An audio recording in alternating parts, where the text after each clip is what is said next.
Hello everyone, this is Chapter 20 of Out of My Mind by Sharon Draper. I was right about the weather today. I hope the little crocus buds have tiny wool blankets because the temperature dipped back down to the 30s, and our classroom was chilly when we rolled in this morning. The public address system blared the usual Monday morning announcements and about bake sales and soccer practice most of the time, and nobody in H5, not even Mrs. Shannon, pays much attention to them.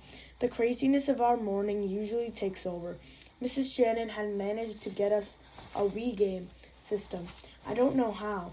Willie loves the baseball program. I have learned to keep out of his way while he pretends to hit the ball as he watches the screen. Sometimes his swings go wide. A hit, he'll cry out with triumph. Then he'll try to run the bases in the classroom. Even Freddie can't keep up with him. I usually sit in a corner with my headphones on. I try to tune it all out. But today, I listened carefully to the bulletin. My heartbeat sped up and I jerked my arms with excitement as I heard the principal say, "All students who wish to try out for the Whiz Kids quiz team, please report to Mr. Dimming's room after school." I stayed nervous all day. I didn't tell Rose what I planned to do. I thought about it and decided not to. Suppose she said it was a stupid idea. I didn't think I could take that. Then I spilled tomato soup all over the front of my blouse at lunchtime, even though Catherine tried to clean it up. You can't get red stuff out of a white shirt. I felt like a slob. I wish I had thought of that this morning. I could have told Mom to pack a change of clothes for me. It's still hard to remember that I can say stuff like that now. I didn't go out for inclusion classes all day.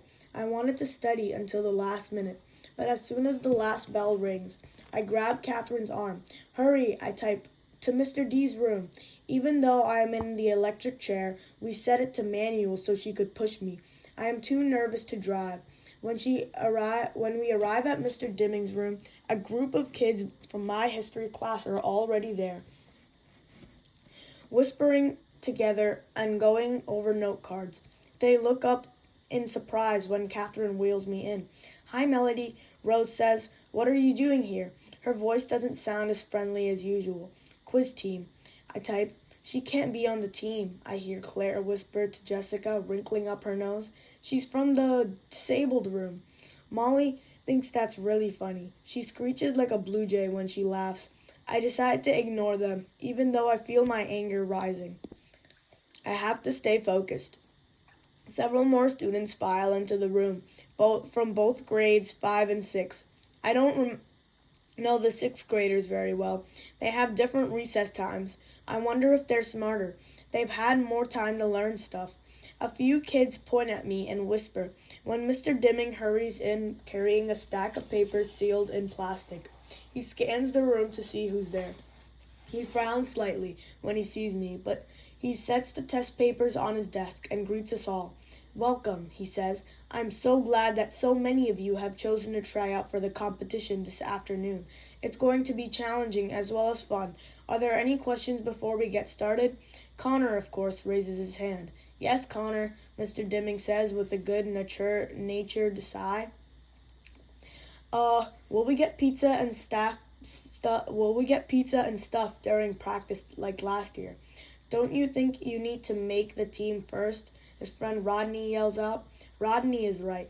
"Let's do one thing at a time." Mr. Dimming lifts the stack of test papers from his desk and holds them like a treasure.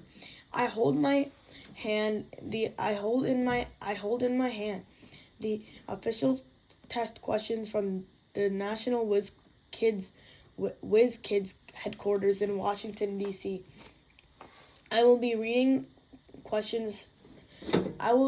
the questions to you, just as it's done in real competitions. And then he stops and stares. Everyone looks around to see what has interrupted him. It's me. Mr. Dimming taps on the stack of papers for a moment, clears his throat, and addresses Catherine. I don't think it's appropriate for Melody to be here. This is not a recreational activity just for fun. The purpose of this meeting is to choose our official team. He isn't even speaking to me. He's looking right over my head at Catherine, as if I were invisible. Now I'm really mad. Turn up the volume on my machine. I turned up the volume on my machine very loud. I am here to take the test. Mr. Dimming blinks. Melody, I don't want your feelings to get injured. The test is very hard. I am very smart. I just don't want you to be hurt, Melody. She sounds sincere, sort of. I'm tough, I type. You go, girl, Rose suddenly says from the front of the room. A few other kids clap their support. And that makes me feel a little better, just a little. Catherine speaks up. By law, she cannot be excluded. You know that, sir. Yes, but read the questions to the students just as you had planned. They'll write down the answers on a notebook paper. Melody will record her answers, then print them out for you. How do we know you won't be helping her? Claire asked. Because I won't be in the room, Catherine said. Too bad, because you might need some help, Catherine grins at her. But Claire just looks away. I tell Catherine, go now. I almost push her away. Thank you. Your mom is coming to pick you up? Yes. Good luck, Melody. You're my champ no matter what you got. What? You got that? Got it. I wave as she leaves the room. Mr. Dimming shrugs his shoulders and continues with the directions. There are 100 quiz questions. I will read each prompt one at a time and answer each question only once. You will have 30 seconds to record each response. Please write only the capital letter A, B, C, D, and sometimes E. Are there any questions? Claire's hand shoots up. Yes. How do we know Melody doesn't have answers stored in her machine? Us normal people aren't allowed to use computers. Why are you so worried about Melody? Rose answers before Mr. D has a chance to. Are you scared she'll get a higher score than you? No way.